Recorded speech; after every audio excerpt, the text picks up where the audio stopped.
Hey everybody, BirdBrain66 again here with you out in cyberspace with my good buddy Brian over on the left or the right, as we say. What's up, Brian? It's all good, Andy. How are you? Doing great. Today we are going to take a look at the 1933 Goudey set.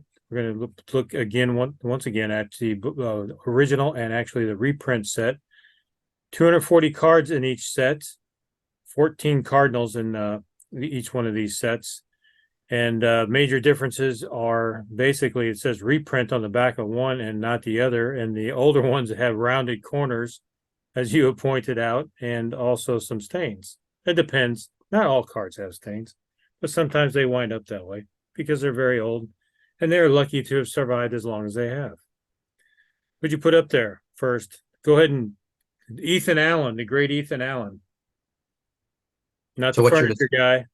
yeah, that's what I was just going to say. You talk about the discovery that you made that there are no ties between Ethan Allen and this guy. Nice reprint with the sharp corners. So I got to point out in doing some of my research, this is 1933. This is the first time that I've ever seen. I'm not saying that we're expert on any of this, but it's the first time that cards are produced with gum as opposed to tobacco, which is pretty cool. And Yep. the other thing that I really liked about this set right out of the chute is that it's in color as opposed to black and white. And the other thing that's really cool about it is they took black and white photos or portraits and they colorized this set to make it look the way it does. So kudos to Goudey Gum way back in 90 years ago. There's a great Roger Hornsby. This would be his last year as a player with the Cardinals, cut short in July of that year due to his love of the horse track, apparently, as the story goes, and the owner's difference to that, or indifference, as we should say, for either party there. But really, I like to point that out because I think we talked about this before. You know, it almost makes look like Hornsby has a bad back the way they have him positioned in this particular shot here. But yes, there are some action shots back in the day there. What was his geriatric attempt to get to the ball? He left his walker off to the side and had all he could do to bend over and get the ball. That's what it really looks like. But one thing we can point out in this set, a lot of Hall of Famers in this set. There's the lip. A lot of people don't know or forgot or are unaware that he actually played for the Cardinals, but a very famous manager as well. As we've had a string of players that went on to become very famous managers in the course of baseball history. Who else you got there, Brian? Well, I couldn't find my card of Leo, but he is now at the back of the pack. But got a couple of them here, but I'll put that one down. Bob O'Farrell. Yep. Love it. I like the two that again, at the time, they're quote unquote action shots. Yes, they are opposed, but again, kudos. This is 90 years ago, and so there's some great shots of these guys just standing around or jumping or doing various activities. There's Dizzy. Love that shot. I also look at that. I mean, they paid, really great attention to having some sort of a shadow behind him, although it's not the perfect shadow of him. But again, Right. trying to make it look like there's a shadow behind him. So again, shout out to Goudey on that one. I love Another that card, Hall. by the Yep. way. Yep. Another Hall of Famer, 20 game winner that particular year. It's like you can't keep the Hall of Famers away. There he is, Frankie Frisch. The Fordham Flash. That's a great card. Indeed, Same it card is. used in 1934, or not the same card, excuse me, the same pose. And then it just says either Lou Gehrig says, mine says on the bottom. That's the difference in the 33s and the 34s. 34s have that little quote at the bottom of the card by one of those two guys.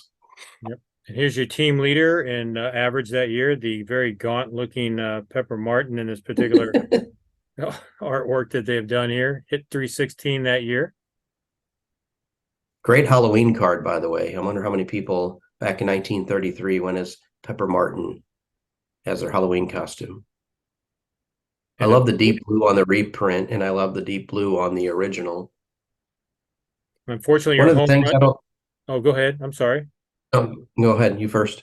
I was going to say, unfortunately, he was your average leader for the team that year, but your home run and RBI leader is not featured in this particular set, which would be Ducky Medwick. Unfortunately, there are some Yep. omissions in this particular set that are kind of glaring, but that's okay. There's some great folks. Look at this, Jimmy Wilson. Love that shot of Jimmy Wilson. Another one of those where, hey, it's a action shot. So there's the original. Love that. One of the things that I was going to say is that this is going to sound silly, but how you can always tell, at least in my opinion, on whether or not something is original or whatever is, believe it or not, sniff test for the old musty smell. Yes, that can be, replicated somehow, but for the most part, it doesn't pass the smell test to me, where it looks like it's been in a binder or in a basement or an attic for a gazillion years. That means it's original. There's Jesse Haynes that got a lot of press this past season because Wainwright was actually uh, kind of chasing him in a way, but never quite got there. And he was lucky actually to get to 200, but second to Gibby. There he is. Just in case people wonder who he was, there's a lot of talk about him over the course of the past couple seasons. As I pointed out, or didn't point out, a lot of nicknames and non-nicknames. There you go. There's Dazzy Vance, because sometimes they used the nickname, sometimes they didn't. Sometimes they threw it right in the middle, like just as they did in this card. Yeah.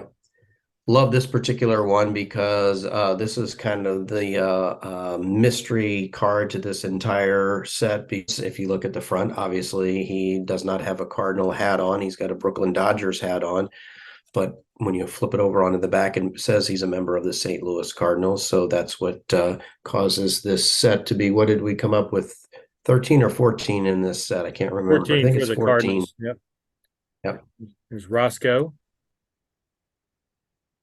This might be my all-time favorite card in terms of as old as what it is for an original, but just the overall color that pops on it. I mean, this is actually in really, really great shape for an original, and I cannot remember what his first name is. I don't think it's I think Roscoe is either his middle name or his nickname, if I recall, Andy, but love that particular one of him. And last but not least is Mr. Bill Walker. So, odd thing about the reprint set as well is that it says 1984 on the back, but a lot of places it's actually identified as the 1983 reprint set of the 1933 Goudey set. Yep. Do you have Ernie in your reprints? Ernie Osati? You know what? I Actually, actually did. you I skip over that one by chance? There's Or a good didn't pull it much? possibility. I've been known to do that. Hey everybody, we're not professionals. We Actually, can be challenged at time. Here's Wild Bill Hallahan. oh my gosh, I can't believe I had him sitting right here because that's your boy, and I had him sitting right. Yes, so yeah, I I do love skip Will. over people. Yep.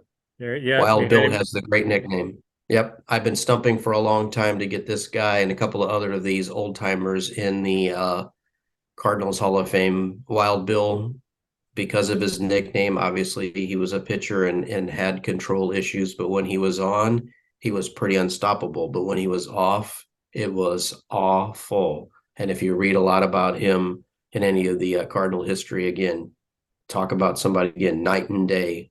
When he was on, couldn't hit him, but when he was off, it was again awful. But love this 34 set, love the opportunity, and again, kudos to some of these people in the 80s and the 90s for putting together the reprints. Yeah, And to Andy's point, thankfully we did, or most people wouldn't even have these cards.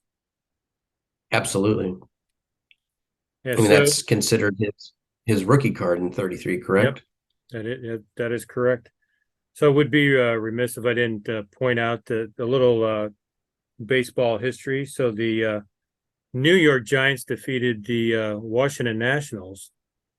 And obviously, the Washington Nationals have been around twice now in the World Series that year. And, always got some kind of pop culture reference. The movie of the year was King Kong in 1933. So, and I think there was a song by the name of Stormy Weather, Raining All the Time by Ethel Waters. That was like the #1 song back in the day. And I'd be remiss if I didn't point out a Van Halen reference here for 1933, but it's actually Who was 1980. born? Oh, That'd be David Lee Roth. No, actually, it was since this is considered the 83 reprint set in 1983 that Van Halen played the US Festival in California to a tune of $1.5 million payday, which was very huge back in the day. So there's your Van Halen reference. I knew I could throw something in there or tie it in together. But that's I all thought I maybe get. I thought maybe you were going to say that in 1933, Eddie and Alex's dad was born, and so you were going to have two references: one to Van Halen in '83, and then maybe one from 1933. But Yeah, anyway, no such luck this time. I do my best though. yep. But this is a fun set, and again, I love that.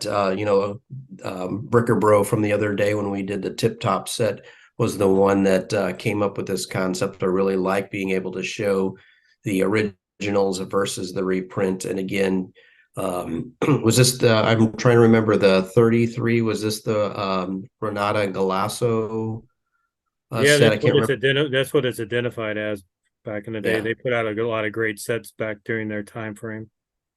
And again, kudos to them for making it fun for collectors, especially when Andy and I were in the throes of it, to be able to, like, well, hell, I can't, buy a 1933 Dizzy Dean. I still don't have one, but I can buy the reprint of it at a couple of pence for a little bit higher than that. But just to be able to have that iconic set, even though it's a reprint in my collection, is pretty awesome. So appreciate the reprints over the years.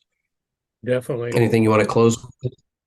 No, I already said my piece. I think I got everything in there I could. No, I again love this.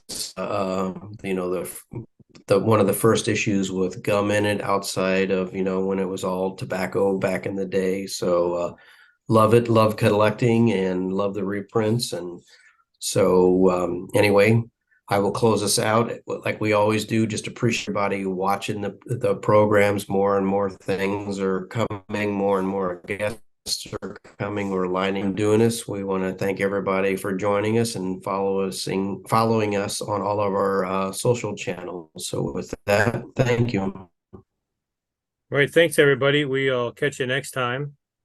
Later.